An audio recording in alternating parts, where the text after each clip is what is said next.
Welcome to this daylight talk with Per Olaf Fjeld in the house of Per Olaf and Kathrine Fjeld, called Rethinking Relationships, Change Our Perspectives.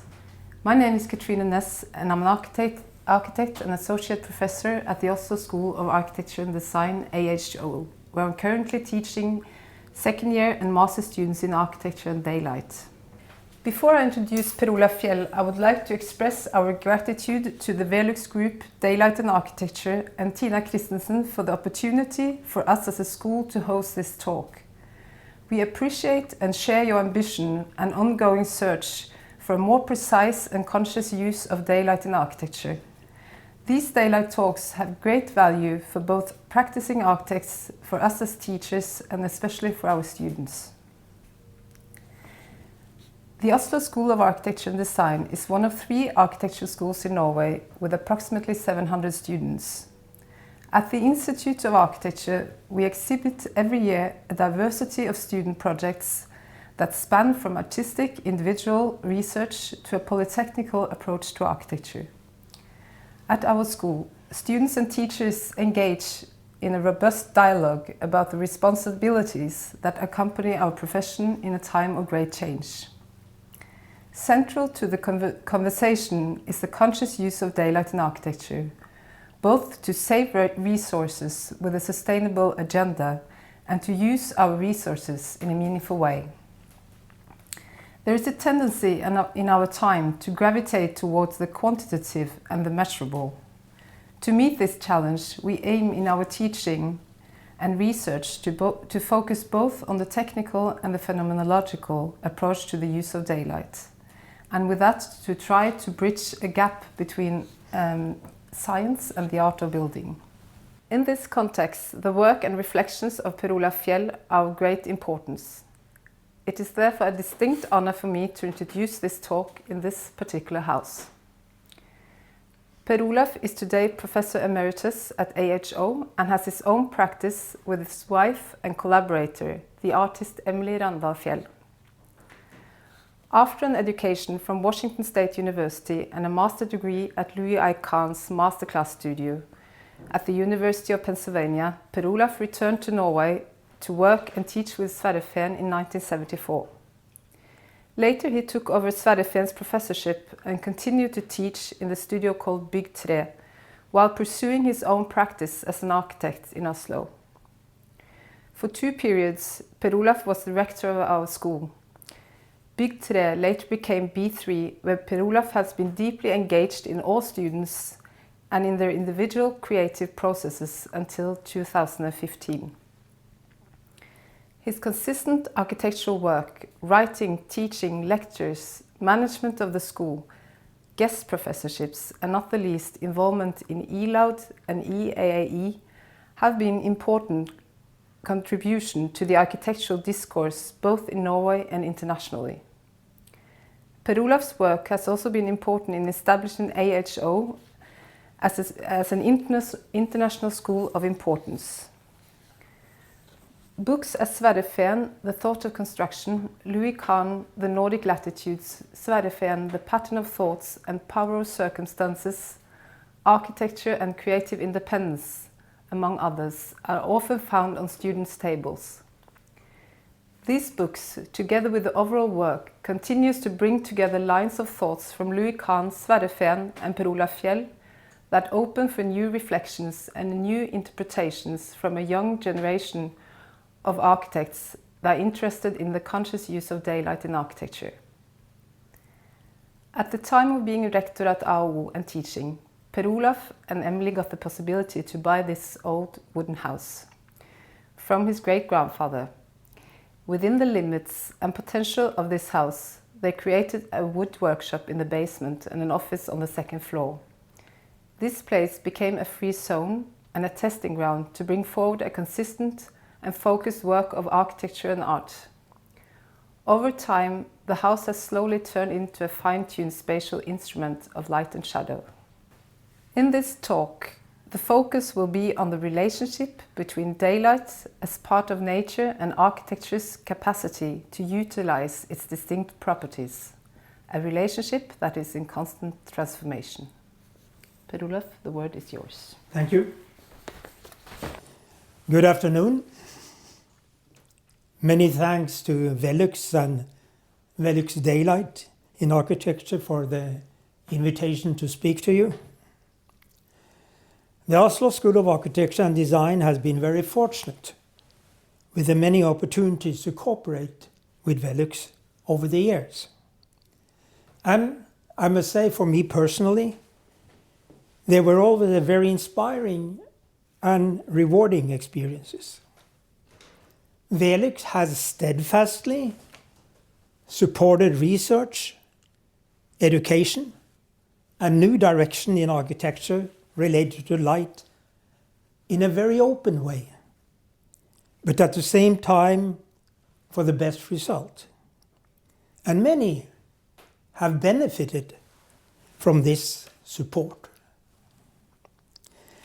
Therefore, it is rather special for me that this session being recorded in Emily's and my home. For us, this house has served as a small and experimental base in relation to daylight for almost 40 years. I have called this talk Daylight, Rethinking Relationships and Changing Perspectives. Though first, I would like to stress that after so many years, I still have a very strong belief in architecture, and that architecture is important for society in so many levels. At its best, physical architecture can emit a unique spatial energy that initiates a strong collective sensibility. As human, we sense this spatial energy through our hearing, sight, touch, and smell. And we project out into the world for this spatial potential. The space then becomes an extension of our body.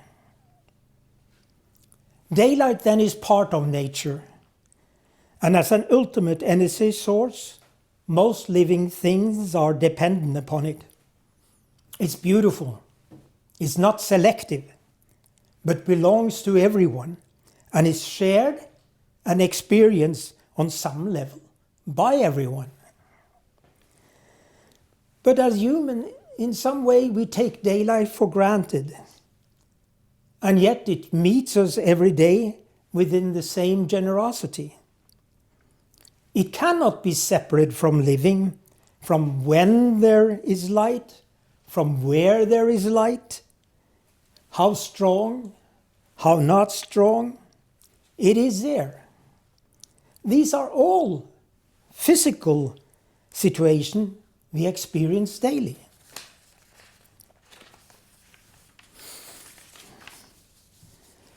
But we are not really thinking about the quality of the daylight in our mundane shores, other than perhaps turning on a light on a particularly cloudy day. We move through daylight as it were a minimum baseline to which we add light to correct it. As children, the first time we discover our shadow and try to escape it, a realization of daylight's potential occur, and the shadow sticks to our feet throughout the day and throughout our life. The relationship then between light and shadow is rather very unique. My oldest master and teacher, Louis Kahn, expresses the relationship in a very profound way. A material is used light, as every material casts shadow and therefore belongs to light. Throughout the years, and every year, we experience small episodes of daylight. And similar to memories, and similar to smell, these light episodes can bring forth a place identity. And here architecture comes into play. Architecture has a capacity to capture daylight, and by so doing, transforming the light. At the same time, daylights give a room an architectural presence, meaning that the room comes alive by the way of daylight, the daylights that enter the space. And in consequence, natural light is always changing in relation to place, time, and season. Thus, when natural light and its shadows perform in the spatial intentions set by the architect, it's essentially a one-time performance belonging to the moment, actually belonging to each moment. The physical work is actually static, but in conjunction with natural light, the work is constant in transformation. In addition, the condition outside of the architecture space and what unfolds inside the space are co-enjoined as a moment and with the natural light. The time aspect of a space and natural light is actually very complex. The moment daylight enters a room, its architecture receives a time aspect. This relationship between natural light, its shadow and space, is highly sensitive and always in transformation. Thus, grasping the full architectural potential of a space in relation to daylight requires spatial precision on the part of the architect. There is no repeat experience, no light switch that would guarantee the same condition over and over again. Instead, it's the strength of the architectural decision within the physical room, meaning the natural light of the moment, that counts. We have to be aware of that again. This place, or this relationship then, between space, light and time points to another essential factor inside architecture: place identity. Where do you place the architectural object in relation to north, south, east and west? Each site, independent where one is in the world, features its own specific light condition, and we regard architecture as an instrument then to capture light. One can argue, where is the precision related to individual place identity in today's architectural discourse, both inside our architecture school and the profession as a whole?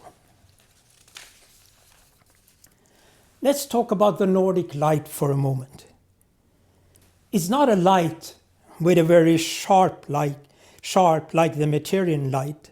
Rather, it's soft and somewhat diffuse and blurry. When captured during the summer months, it releases sort of a red-yellow color, and in the winter, a soft blue with an endless depth.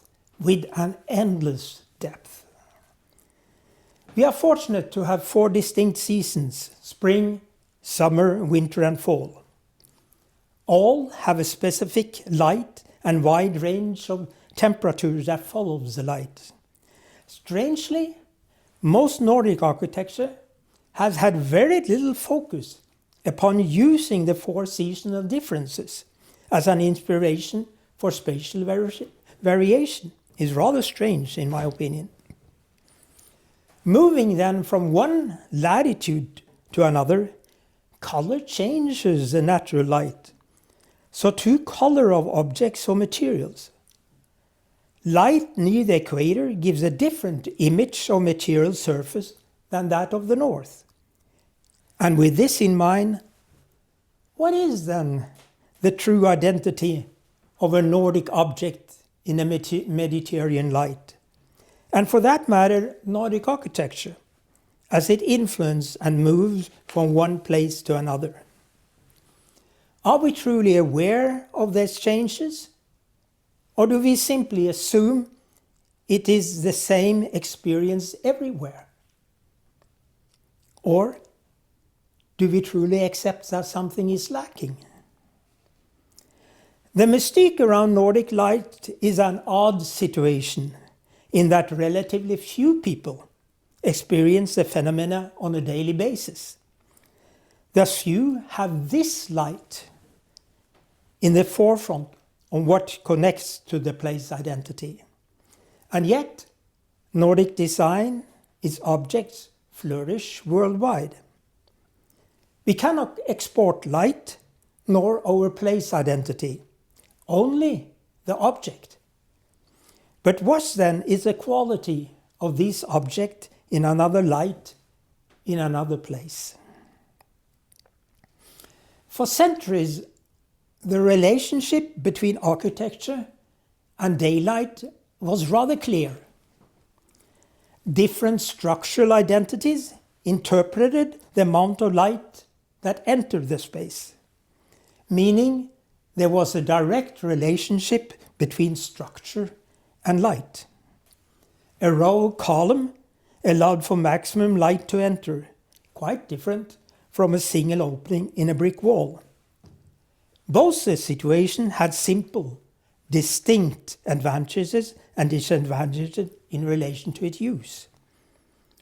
Earlier, the opening had a function in relation to the interior, as additional artificial light was minimal and certainly costly. In our present situation, structural identities are not that clear. The aim is not the physical structure itself. Rather, you allow for any opening anywhere. In a sense, this is great. You open up completely to the outside and visually allow the outside to be in.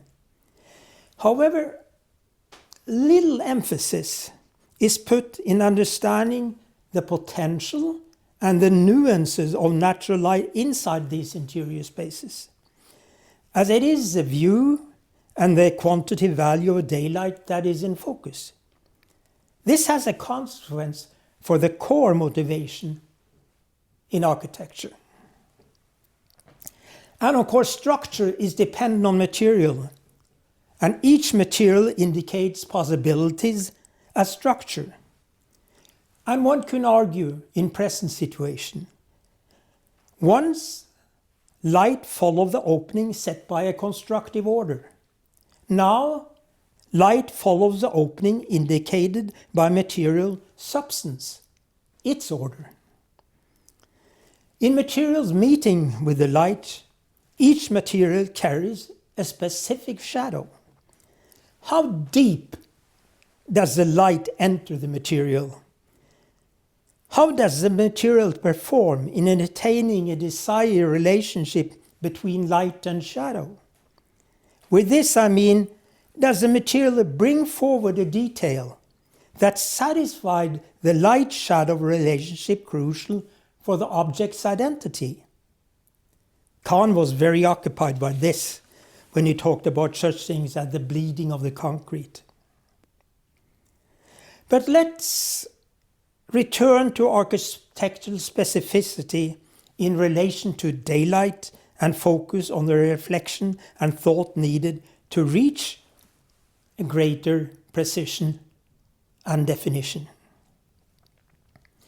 Unfortunately, there is a tendency to take the creative act more and more for granted. Information and knowledge are guiding and forming the process, and far less weight is put upon imagination, a strange mixture of personal experience, observation, personal knowledge, and also at least desire.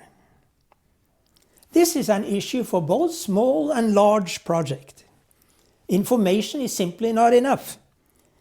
You must have a desire or a dream, or whatever you would like to call it, to propel a search for a desired architectural identity, to push for a particular type of spatial quality that only daylight can manage to fulfill.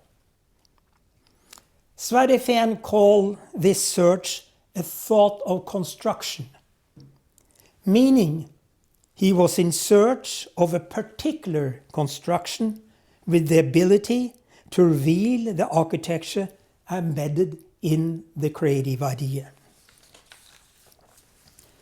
So before information, rules, codes and other resistant forces coming into play, as an architect, you must from the start of your creative process have a desire for a particular light. You must be the architect in search of a particular space.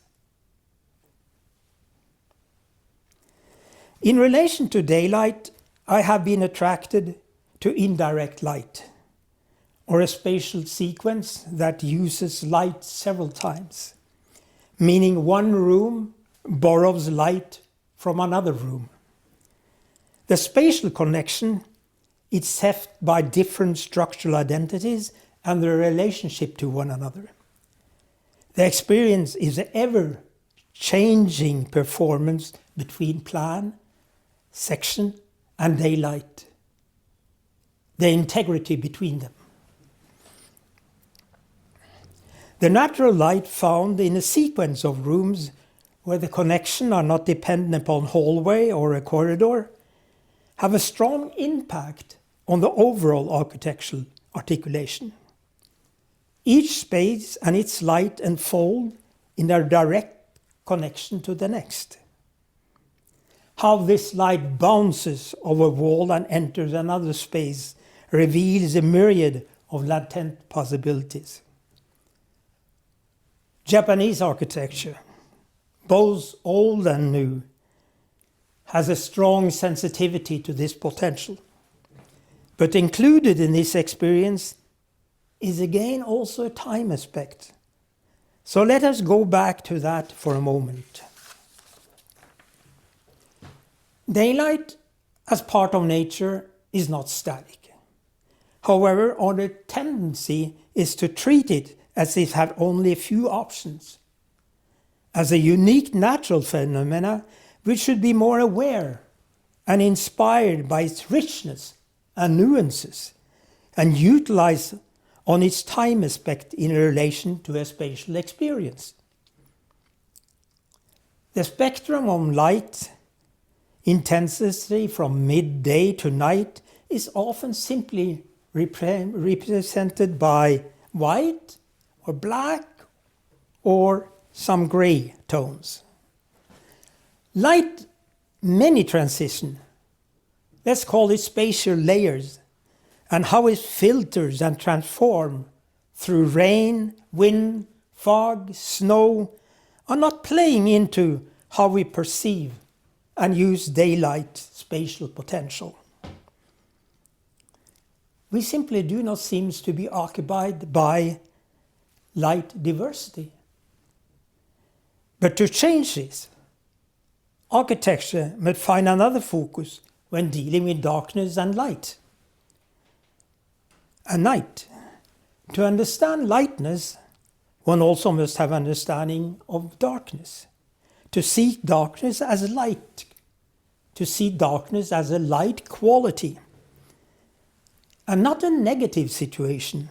Not something that needs adjustment or transformation through electrical lighting. We must simply strive for another relationship and attitudes towards light, darkness, and all that is in between. I believe that the daylight you are born into follows you throughout your life. That you never really forget your childhood's daylight. It's oddly a measuring stick in relation to daylight you experience in other places throughout your life. You don't have to remember your birthright. It is within you. As an architect, I became aware of this unique and powerful relationship between daylight and the physical space and memory. All the three elements together in transformation set a stage which can both be positive and negative experience. I had two experiences like that. When we packed down the Fisher House of Louis Kahn, and I saw it packed down, it was just the space and the life left. Now we have just come from United States, packed down another house, and this sort of bareness, this architectural uniqueness between a house that is empty, it's just a combination left of the room, its structure, and its light. It's very powerful. When Emily and I overtook this house, we had very little extra money to address much needed repairs. To replace the large single panel window facing the bay was very expensive and we could not afford it. It was way down on our line. But the heat loss in the winter was a problem. We settled upon interior wooden shutters, each window having 16 movable elements. But Emily wanted a peephole to see what was going on inside when the shutters were completely closed. At the time, our limited craft skill and tools resulted in gaps between the doors and frame, plus the peephole and the simple holes instead of doorknobs. All, in the end, gave a very interesting interior light that continually shifted in this instance. I think the intuitive thoughts or the spontaneous initiative reveal their importance. The idea was to control the light with these shutters, and you can see now that how it truly changes as you move it and as you use it as an instrument. You can clearly see that it strongly influences the spatial energy, that it has a strong influence on the space itself. And you can almost then adjust it to your spatial mood. No, I'm very glad today. I'm very, I would like a lot of light coming in, and how you can almost trim the space to whatever mood that you would like to have in it. And it's interesting that you do use it that way. You come in and you becomes part of the space and you feel that, no, it's not really the space that I'm after at this moment. So I adjust it again. And of course, it is the space itself that we talked about as static, has to understand it, has to have a spatial capacity to take it on, right? If not, it does not work. Every day I marvel at the direct relationship to the interior space through the amount of light or daylight that enters at any time. And we use the shutters daily in different ways in relation to the seasons and the mood of the day. Over time, I would come to see the shutters as a simple light instrument that had a great impact upon the interior space and the bodies that were inside it. From the process of building the shutters, we moved on to design and build our own furniture. We could not really afford anything else. But we took the workshop seriously and expanded the repertoire of projects we could take on without great financial stress. We bought materials And we bought tools. And this is truly where my 12 lanterns come into play.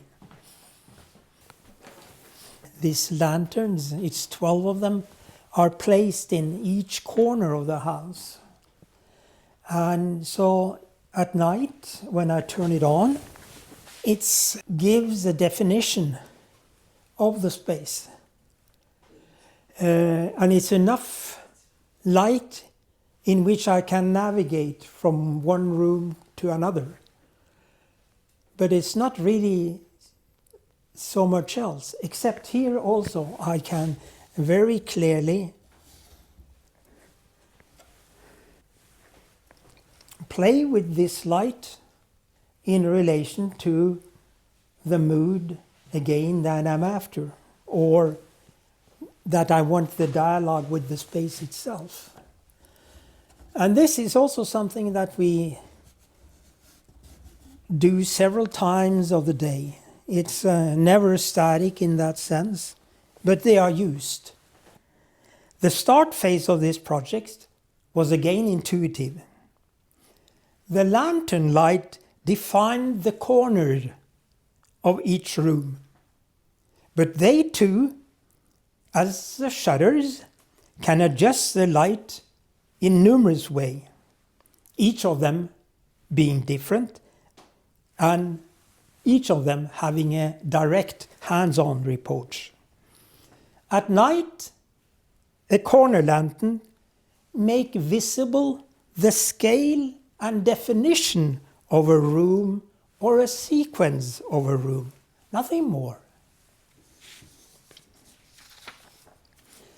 But as a result, we use additional electrical light very sparing through the season.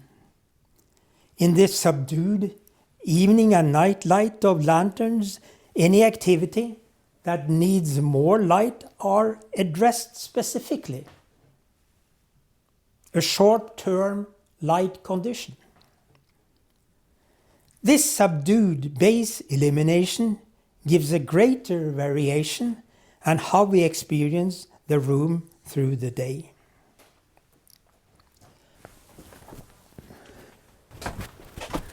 They have to be done very accurate. I've only a millimeter to go on, and in the beginning, when I did not have as good tools that I have now, I don't have the best ones still, but it helps because it requires very much a precision in the end in order to make all these things run the right way and as smooth as possible. Another thing is, of course, it's different temperature. So when you saw upstairs, some of them sort of, when we tried to slide them, there was not always that easy. So there is a little tendency in the wood itself. Will this have rice paper on it? Mm-hmm. Will this have rice paper on it, or? Yeah, this will have rice paper, and then you have these central doors here that comes up here. I've not done this one before, but again something movable in relation to this, these then moves, which then light coming from there, and this one then will be of a golden paper of gold, so it will very much shines, and hopefully it will reflect and make different intensities related to these openings here.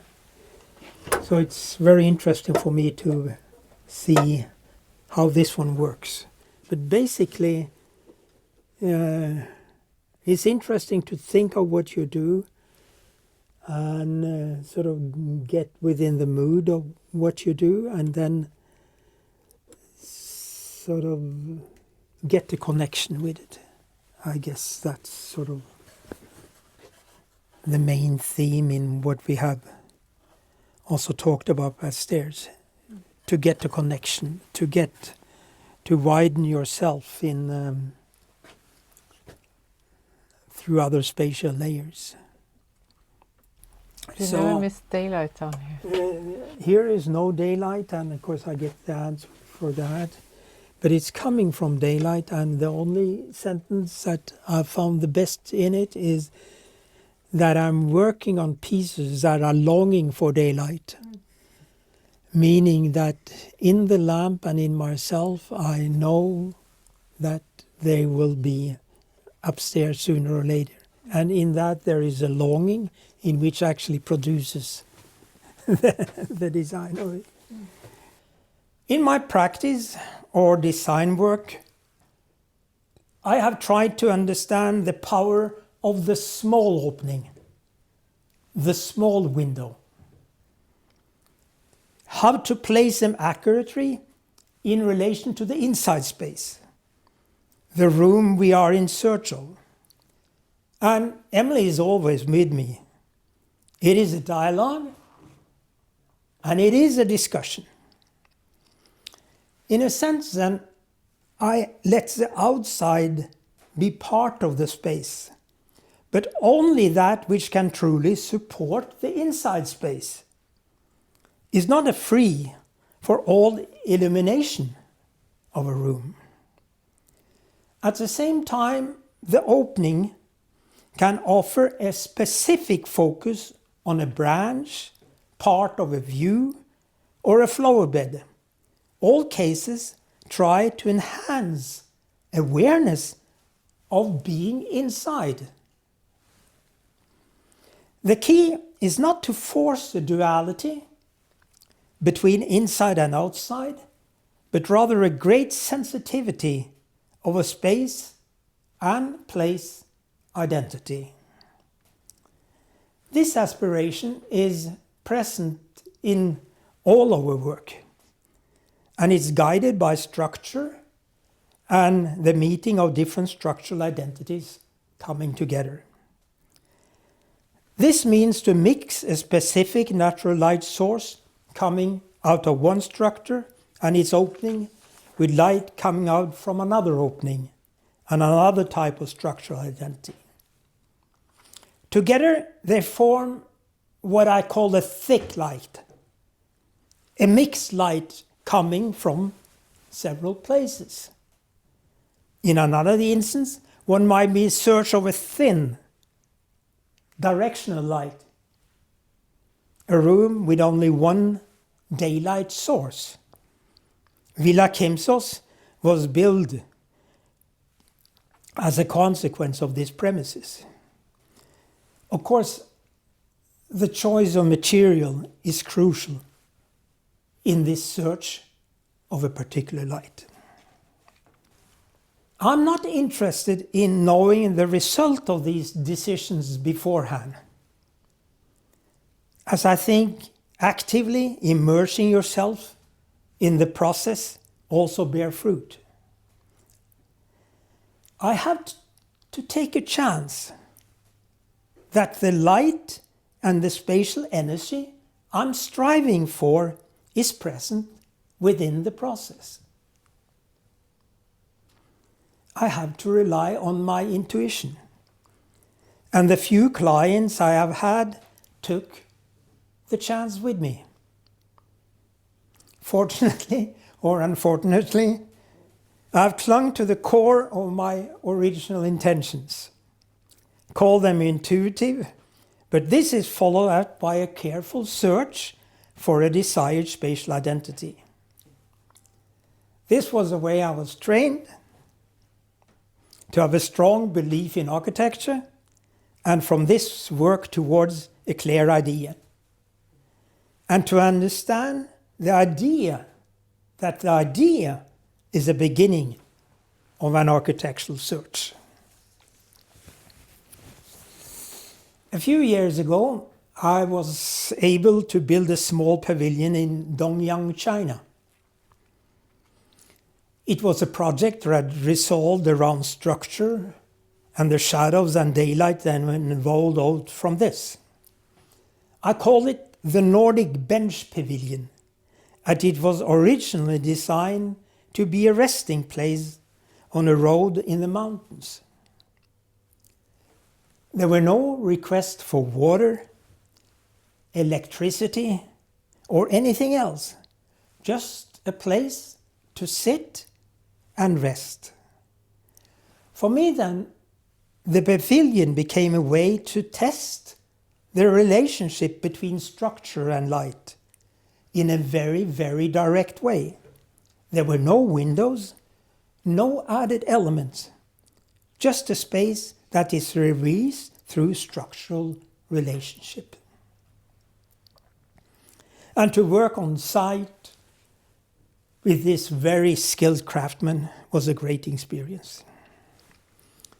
In Studio B3 at the Oslo School of Architecture, Lisbeth Funk, Rolf Gerslauer and I always stressed that daylight should be regarded as a material. The least expensive of all materials. It is free and always ready to participate.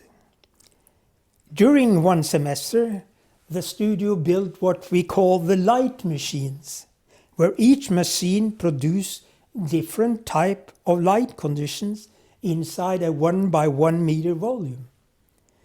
Velux even exhibited them in the foyer for a period.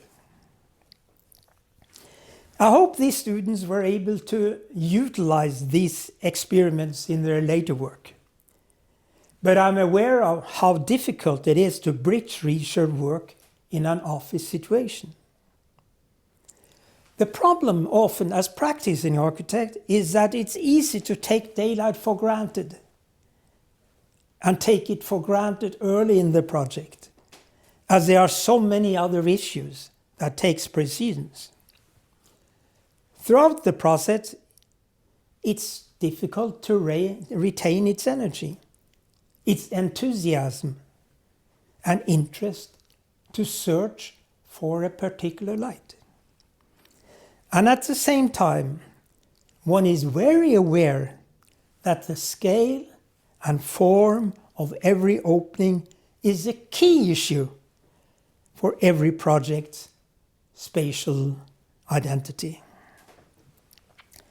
Sadly, in much work today, daylight is regarded as a material of mass, like a solid block of which you can take out pieces, being small or large. Thick block of light dictates the size and is often the only indication of an opening. At the same time, very little consideration or information is given in relation to the space that is to take on this chunk of light. The space and its specific light conditions seems to receive less focus. And there is less urgency to develop unrealized promise or potential. As long as the brief spatial and marketable expectations are met, daylight simply follows. In many ways, spatially, daylight is still perceived as something quite static. Thus, we add numerous devices to control light, to shut it off, or to make it a theoretical statement. We simply want to control it. Most of these devices are not manual mechanism, but rather push button, where physical participation is minimal. The lifespan of these devices is usually very limited, more an element of fashion, and over time replacement can be difficult. I don't think this is sustainable. In relation to architecture, no. I'm not against technology, not at all. And I'm not against technological development. But I don't believe in technology as the only lifesaver. I think we must utilize our bodily capacity in a better way. That we still, or in a stronger way, are able to get contact with the space itself. For most of these mechanical elements, just mentioned, glass is regarded as the ultimate material to establish a relationship to natural light. Glass, then, as a material of mass, can take on this shock of light I mentioned earlier. They adjust to one another very easily, but it is a very imprecise architectural understanding of an opening. The large piece of glass, in relation to daylight, has really no other obligation than its transparency and to seal the opening. It's interesting that to capture the view alone will not give nuances or precision to the interior space, nor address the overall relationship to the landscape. The view comprehended as a positive addition to a room will not necessarily address spatial precision, natural light quality, or the size and opening. Daylight is so much more than we can measure in our present mindset. Like most things related to this earth, we need to strive for a more sustainable relationship between daylight and architecture. Stop considering daylight as a conceptual mass. I think it's crucial that we reboot our architectural space search. With this I mean to focus upon the core of architecture, its unique spatial energy, and to trust on its uniqueness. Architecture cannot do this without having a clear relationship to daylight. It's impossible. And in this sense, also accept and promote the difference between day and night. Essential core issues in architecture seems to fade into the background. As technology, new finds, glamours and comfort are more and more the topic inside of it. The interior space, the actual space, are in a sudden of a minimum importance. Merely a container, a service for objects, appliances, and other technological gadgets. It packages a lifestyle in a square meter area, ready to take on the enormous kitchen, to take on the enormous counter, the large bathtub, and the enormous sofa or the cinema screen. Even daylight, as an essential part of space, seems to be of a secondary concern, as long as the square meter and brief are satisfied. In some ways, the quality and substance of interior architectural space seems to be more and more left behind.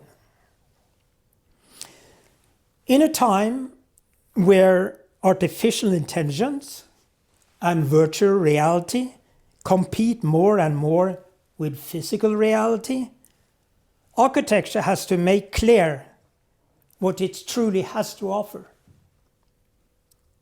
What it has to offer beyond a service for other spatial virtual identities. Its physical uniqueness, which excites all our senses, cannot be copied, and daylight would always play an essential role in this experience.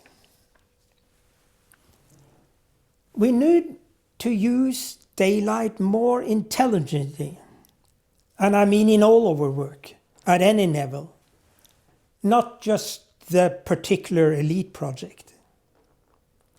We have many great architects. We have many competent architects that do great work.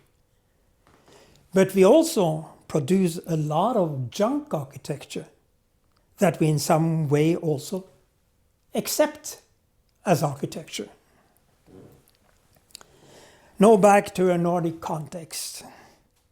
The Swedish filmmaker Ingmar Bergman understood and used the relationship between daylight and space in a very creative way. An actor stands by a window and casts a shadow. As a viewer, you can see both at the same time.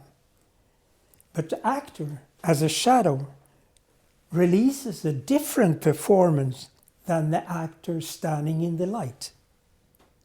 This is a very precise setting in which daylight directs the scene.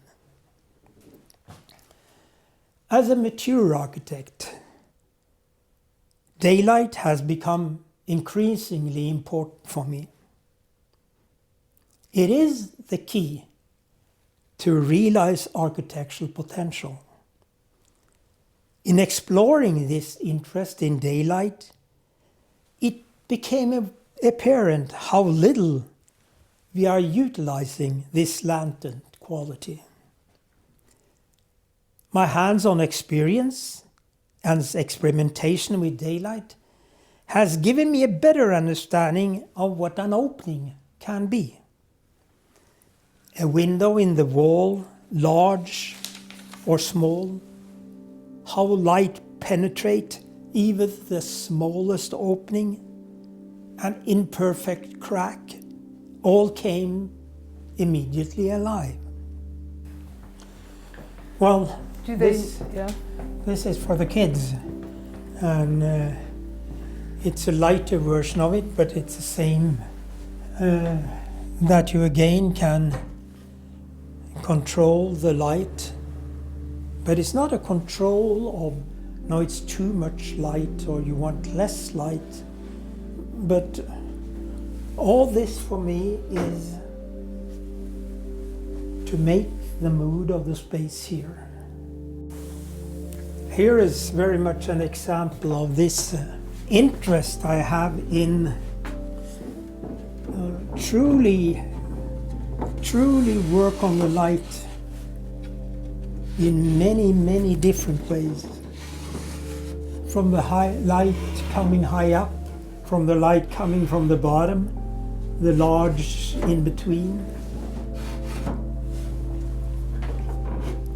And again, it's a full instrument that can take it on. And if you're tired of it and say no, you just... This space then has a particular type of energy. And it's in principle, is it produced through light? If the space is able to take it on, that's enough for me in a way. How important that is. Do you think you perceive the space differently when you directly engaged in the building? For me, very different, yes, because I'm constantly part of it, and it just takes a moment to be part in a complete different space. That is, if you believe in architecture, in the space itself. Daylight, to experience that along with the architectural space, I'm very much attracted by. It's because I can see how, in some way, how little in the end that experiment is performed in the daily profession in a way. Just what we have gone through here now, of different light conditions performed very simple in a way. I believe that daylight in architecture has the possibility to be interpreted anew, over and over again. But the strength of its revival depends upon our belief in architecture. To search for an architectural depth and to call out that architectural space is unique. To put it simply, the relationship between natural light and architecture must reach a new type of precision. One that is not embedded in various types of calculation, but in the core of architecture itself. Thank you for the invitation.